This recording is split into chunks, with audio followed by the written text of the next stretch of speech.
ಗೊತ್ತಿಲ್ಲ ಕುಂತರು ನಿಂತರು ನಿನ್ನ ಭಜನೆ ಬೇರೆ ಕೆಲಸನೇ ಇಲ್ಲ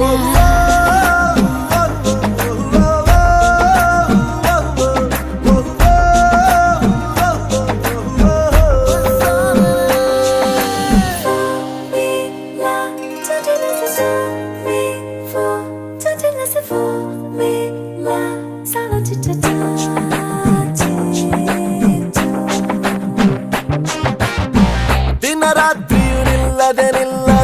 ನಿನ್ನ ಜಾತ್ರೆಯು ಸಾಗಿದೆ ಇದಕ್ಕೊಂದು ಪರಿಹಾರ